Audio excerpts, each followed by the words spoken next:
Être seul peut devenir un sanctuaire où votre âme finit par relâcher tout son poids. Cela peut sembler radical, voire déroutant, surtout si l'on vous a appris que l'amour d'un autre est le remède ultime, que la solitude est synonyme d'échec et que la guérison doit toujours s'accompagner de la présence de quelqu'un d'autre. Mais Carl Jung nous a guidés vers quelque chose de bien plus profond. Il existe des blessures trop sacrées pour le bruit, trop anciennes pour les mots. Elles ne se guérissent que dans le silence. Il y a des forces qui émergent, non pas dans la performance mais dans le calme, lorsque personne ne regarde. Et il y a des fragments de votre véritable moi qui ne peuvent pas émerger tant que vous êtes encore en quête, en train de plaire, en recherche de validation extérieure. Dans ce lieu de solitude consciente, quelque chose se transforme. Vous ne vous effondrez pas, vous commencez à retrouver des parts de vous qui attendaient d'être rencontrées sans distraction. Cette vidéo vous guidera dans cet espace. Elle expliquera pourquoi la solitude, lorsqu'elle est choisie avec intention, n'est pas une forme de solitude, mais une libération. Elle dissout les masques, appelle l'ombre et réveille la douce voix de l'intuition. 3 étapes sacrées sur le chemin d'individuation selon Jung. Et à la fin, vous pourriez réaliser que vous n'étiez jamais destiné à être sauvé, vous étiez destiné à vous souvenir. Alors, si votre cœur se sent lourd ou si votre silence est profond, restez avec moi. Il y a en vous quelque chose qui n'est pas brisé, seulement enfoui. Ensemble, nous découvrirons comment la solitude devient le terrain où l'intégralité prend racine. Et si vous recherchez une véritable profondeur émotionnelle, une guérison et une transformation psychologique, vous êtes au bon endroit. Dès les premiers instants de la vie, beaucoup sont conditionnés à croire que la solitude est un défaut à corriger. Un enfant calme est rapidement étiqueté comme renfermé. Un adulte célibataire est souvent perçu comme inachevé. Dans un monde qui assimile le bruit à la vie, le silence devient quelque chose dont il faut fuir. Nous le remplissons de distractions, de conversations sans fin, de bruits de fond, tout pour éviter ce moment sacré où le monde extérieur s'estompe et la voix intérieure commence à s'exprimer. Mais Carl Jung a perçu cette illusion. Il savait que l'intégralité n'est pas quelque chose que nous trouvons chez les autres, c'est quelque chose que nous éveillons en nous-mêmes. Pourtant, le conditionnement moderne nous apprend à construire notre identité à travers les miroirs des autres, à chercher l'amour comme une forme de validation, à créer un personnage qui plaît et à craindre le rejet plus que la perte de soi. Avec le temps, cela crée un lien illusoire où la connexion devient une dépendance et la solitude paraît insupportable. Mais la solitude ne fait mal que parce qu'elle dépouille la performance. La douleur qui surgit quand vous êtes seul ne vient pas du présent. Elle est issue de la mémoire. C'est l'écho des blessures d'enfance, l'empreinte des abandons passés, la douleur des chagrins tus, enfouis si profondément. Ils ne refont surface que lorsque le monde se tait. L'ego tremble dans ce silence car il a toujours eu besoin d'attention pour se sentir réel. Il a vécu à travers les applaudissements, l'approbation et la présence. Mais l'âme n'a pas peur du silence. Elle se souvient que le calme est sacré. La solitude, selon Jung, n'est pas un exil, c'est une initiation. Quand le bruit s'efface et que les masques tombent, ce qui apparaît n'est pas un vide, mais la langue oubliée de votre monde intérieur. C'est là que l'inconscient se manifeste pour être rencontré, où commence le travail en profondeur et où prend racine la véritable guérison. Être seul n'est pas facile. Dans un monde accro au mouvement et à la stimulation, le calme peut sembler menaçant. La solitude dépouille le monde extérieur et vous conduit à l'intérieur, où vos émotions n'ont plus de cachette. Pour beaucoup, cette confrontation est étrangère et écrasante. On nous apprend souvent à réagir plutôt qu'à ressentir, à performer plutôt qu'à accueillir, mais c'est précisément là que commence l'alchimie de la guérison.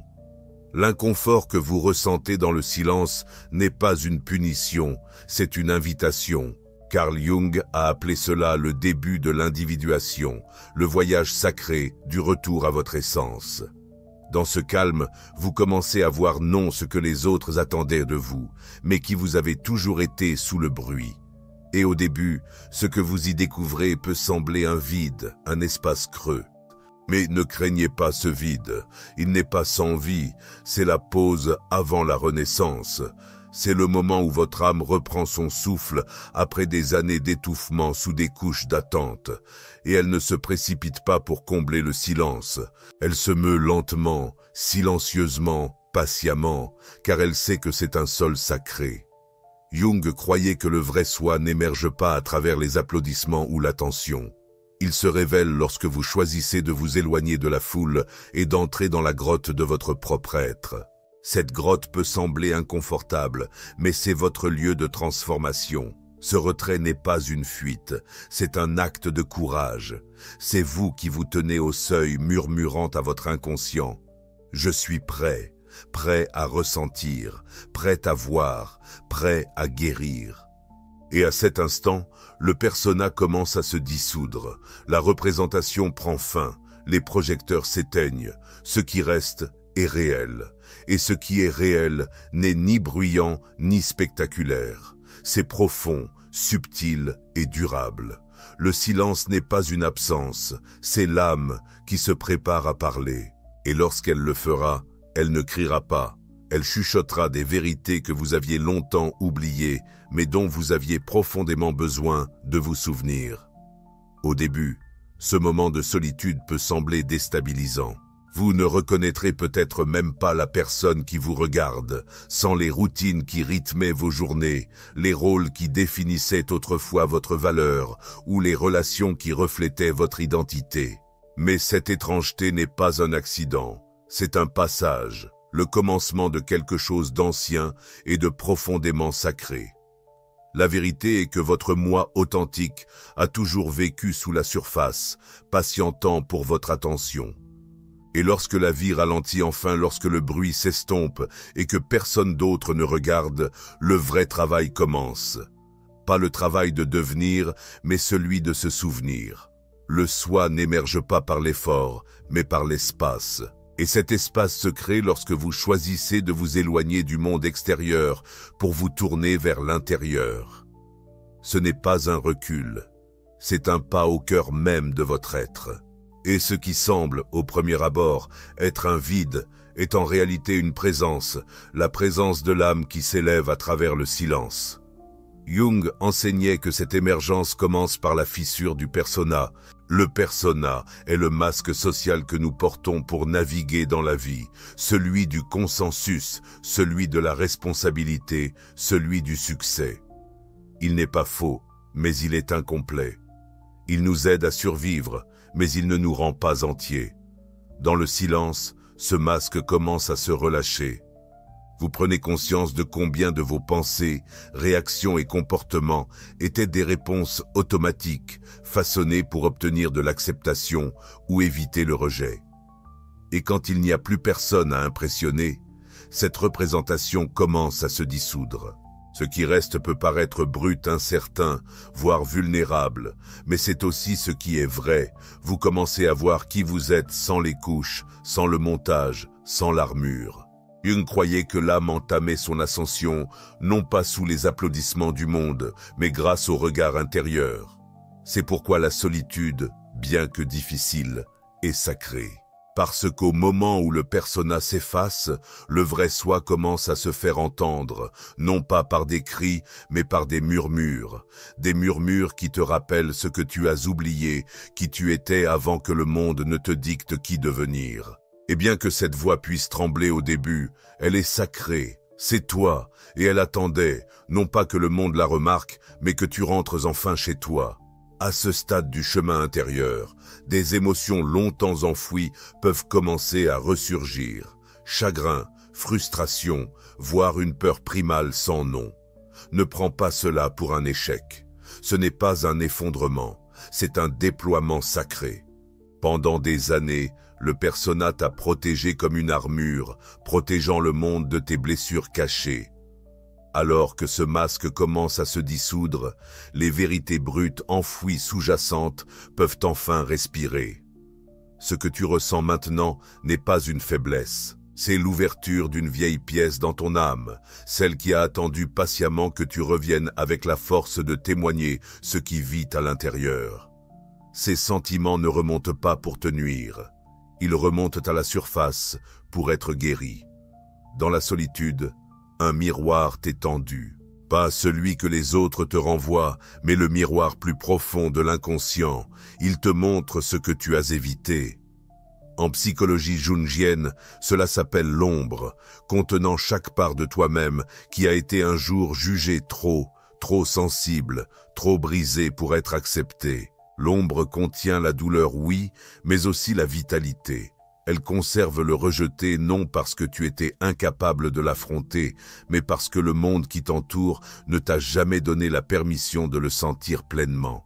Et maintenant, dans le silence, cela commence à parler. Des souvenirs remontent, certains clairs, d'autres flous, une tristesse que tu ne peux nommer, une frustration sans origine précise, une solitude qui persiste même lorsque tu n'es pas seul. C'est le moment où beaucoup reculent, retournant à l'agitation, au confort et au bruit.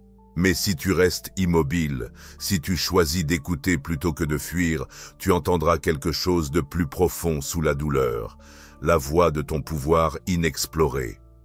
Jung a écrit « On ne devient pas éclairé en imaginant des figures de lumière, mais en rendant la noirceur consciente. » C'est ce qui se produit maintenant. Tu n'es pas en train d'être brisé, tu es en train d'être remodelé. Ce ne sera pas facile.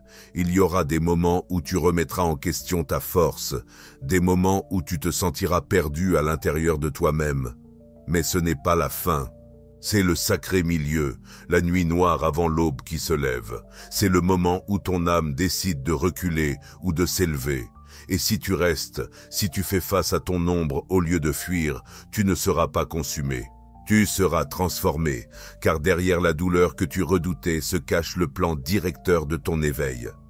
Et quand ton corps ressentira enfin la sécurité, non pas comme une performance, mais comme une réalité, il s'apaise. Ses défenses, autrefois dressées comme une armure contre des combats invisibles, commencent à tomber. La respiration s'approfondit. Le cœur ne bat plus en anticipant une menace. Et dans ce silence subtil, quelque chose longtemps enfoui commence à émerger. Ni tumultueux ni pressant, mais comme un doux battement venant de l'âme elle-même. Ce n'est pas fort, ça ne crie pas. C'est plutôt un murmure sacré, résonnant doucement depuis un lieu au-delà de la pensée. C'est l'intuition, une connaissance qui surgit sans raison, mais qui porte le poids de la vérité. Elle ne demande pas à être entendue, elle ne rivalise pas avec le monde extérieur. Au contraire, elle attend une seule chose, ta volonté d'écouter. Quand la vie ralentit, quand la quête de l'approbation se calme, et quand tu ne cherches plus des réponses dans les yeux des autres, tu commences à ressentir une connaissance qui ne peut s'enseigner. Jung voyait cela comme l'un des 4 piliers de la psyché, l'intuition comme le messager silencieux de l'âme. Elle n'est pas liée à la logique, elle ne s'élève pas par le raisonnement. C'est une boussole intérieure, accordée à une signification au-delà du visible, et elle ne se révèle qu'en présence du silence intérieur. Dans cette solitude ancrée, le brouillard commence à se dissiper. Ce qui paraissait incertain devient clair, non pas par explication, mais par résonance. Tu commences à percevoir de petits signaux intérieurs, une tension lorsque quelque chose est en désaccord, une paix subtile lorsque quelque chose de vrai émerge. Le corps réagit en premier, l'âme confirme. Peu à peu, tu n'as plus besoin d'autant de preuves, tu n'as plus besoin d'autant de signes, car tu ressens ce qui est juste avant même de pouvoir expliquer pourquoi. Ce n'est pas un rêve, c'est un alignement. Une synchronie entre la psyché et l'âme.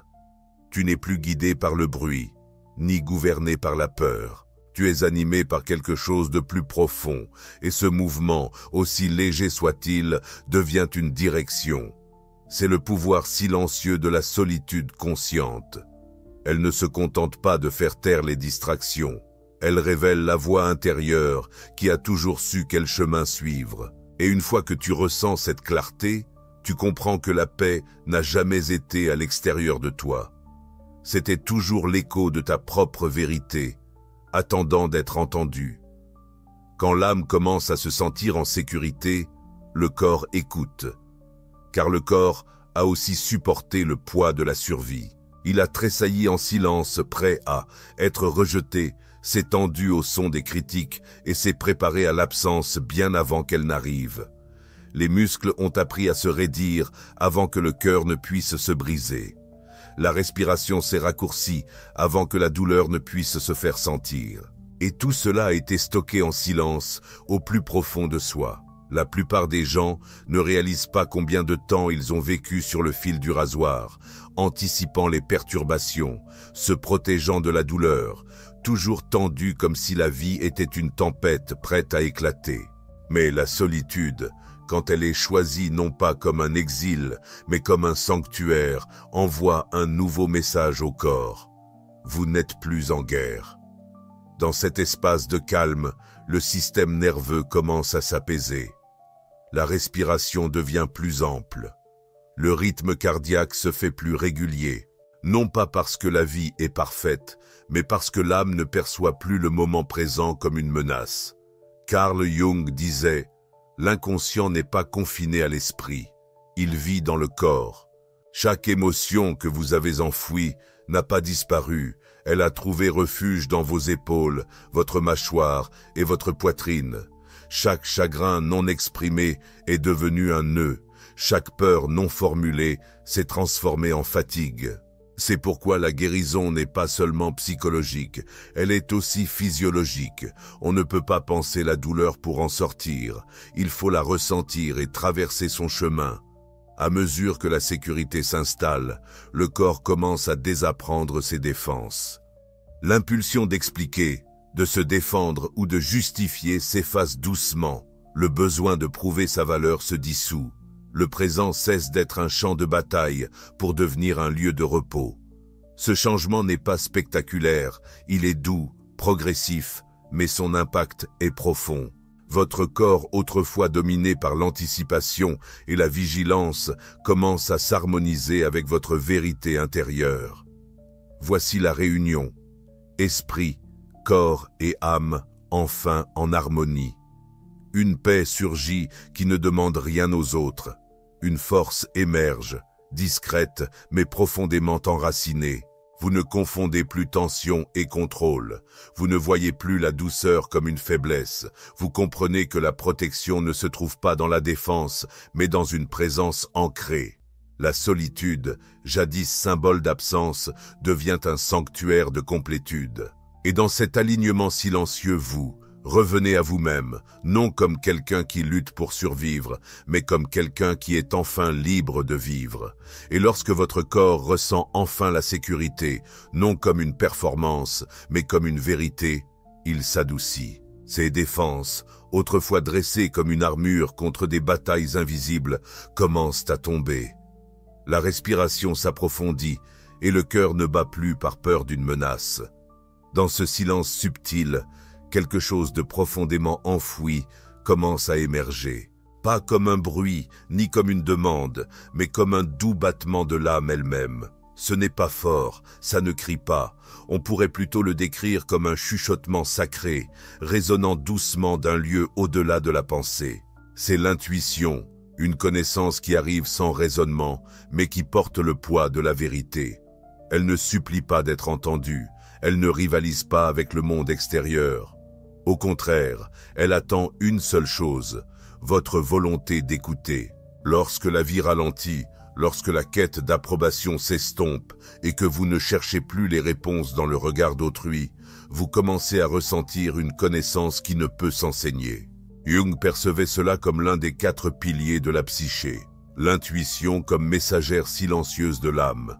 Elle n'est pas soumise à la logique, elle ne s'élève pas par le calcul. C'est une boussole intérieure reliée à un sens au-delà du visible, et elle ne se révèle que dans la présence du silence intérieur. Dans cette solitude ancrée, le brouillard commence à se dissiper.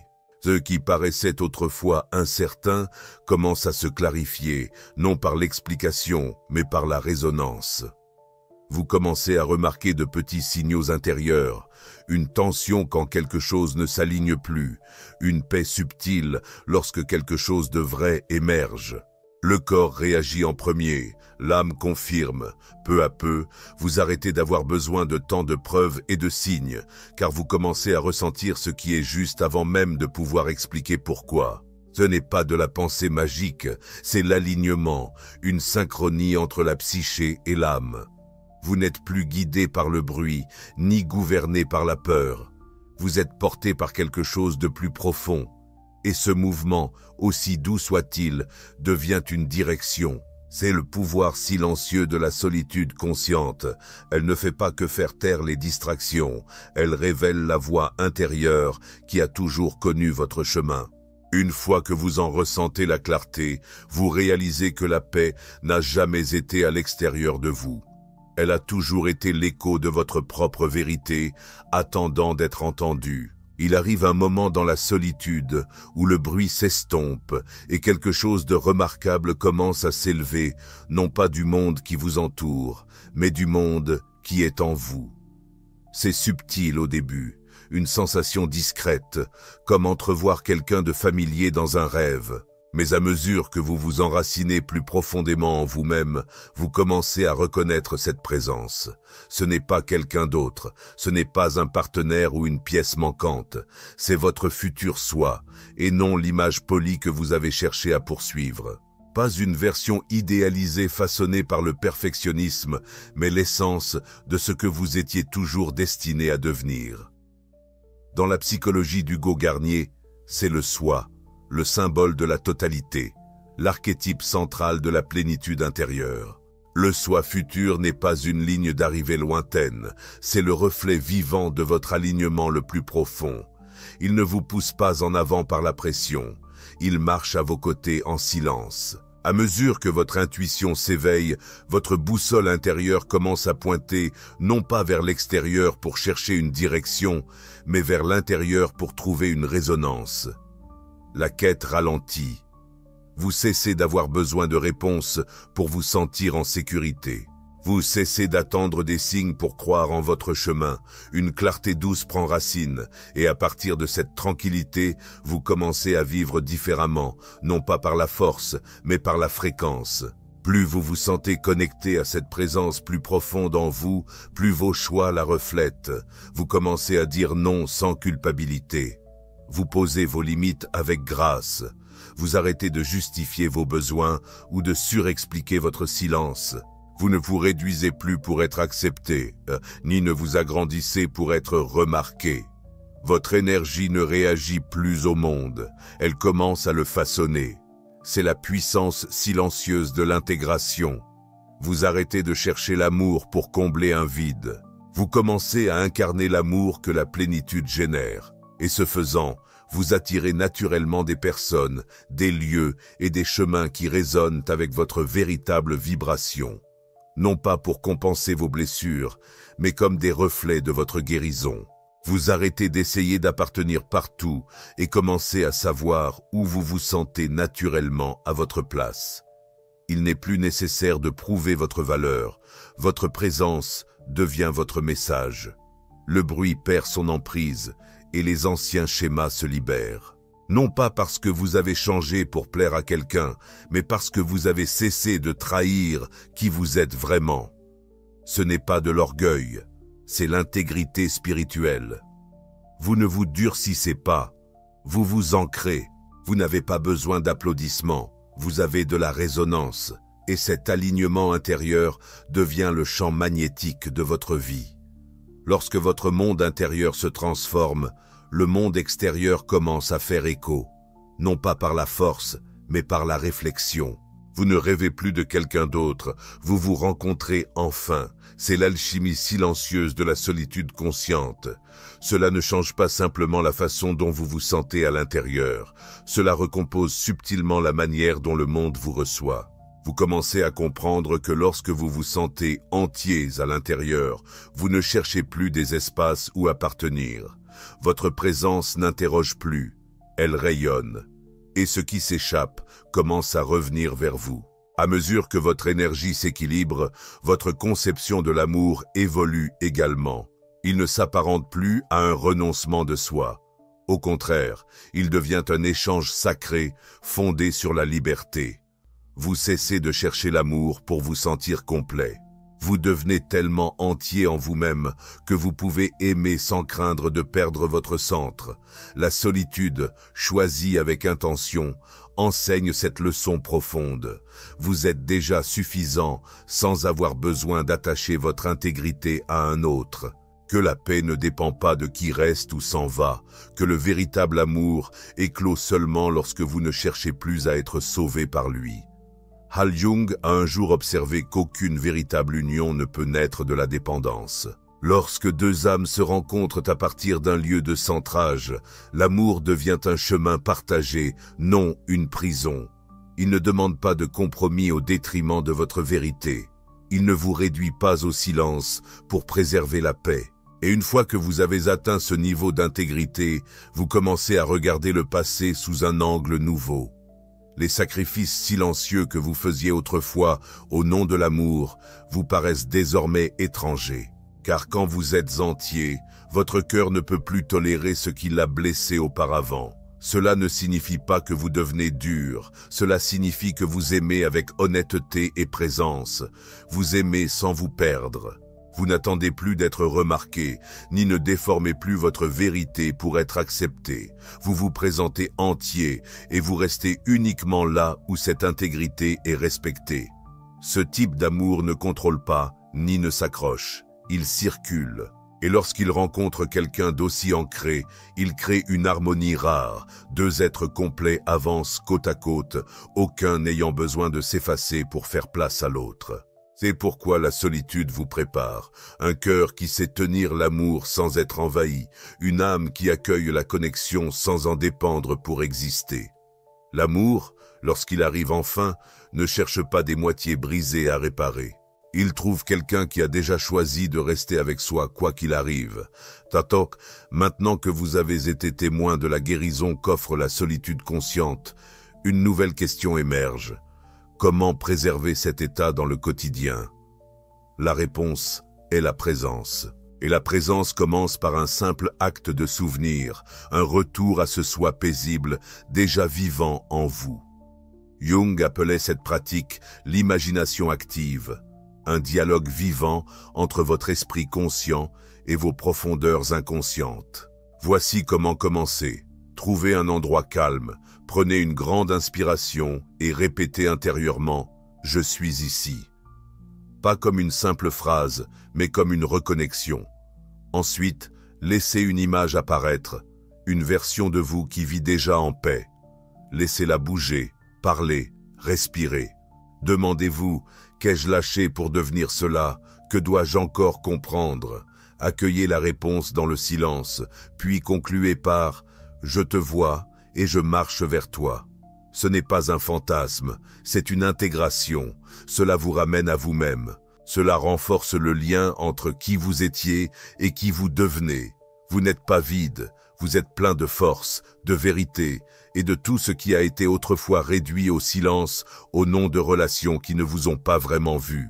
Ce chemin de solitude ne vous a pas laissé perdu, il vous a ramené à vous-même. Désormais, vous n'avez plus besoin de courir après quelque chose pour vous sentir complet. Vous ne confondez plus la solitude avec un échec. Cette douleur n'a jamais été un abandon, c'était le premier appel de retour à la maison. Jung disait, les rencontres les plus importantes dans la vie sont celles que nous avons avec nous-mêmes. Cela pourrait être la plus puissante jusqu'à présent. Ce qui a émergé de cela n'était pas de la froideur, c'était de la clarté. Ce qui est né n'était pas l'isolement, c'était l'intégrité. Vous portez maintenant une paix qui n'a pas besoin d'être expliquée, une puissance silencieuse qui ne se perd plus dans le chaos. Et si l'amour vient à vous, ce qui est tout à fait possible, il ne viendra pas sauver une terre stérile, il trouvera un terrain riche et enraciné. Alors, demandez-vous, qu'est-ce qui a changé en vous au cours de ce voyage? Qu'est-ce que la solitude vous a appris sur la présence? Si vous êtes toujours là, laissez un commentaire. Ma présence est suffisante. Si ce message a éveillé quelque chose en vous, ne vous arrêtez pas là. La prochaine vidéo vous plongera encore plus profondément dans le voyage de la guérison, de la croissance et de la découverte de soi. Cela pourrait bien être la révélation que votre âme attendait. Connectez-vous dès maintenant. Abonnez-vous, activez les notifications et rejoignez une communauté engagée pour la vérité, la transformation et un véritable changement intérieur.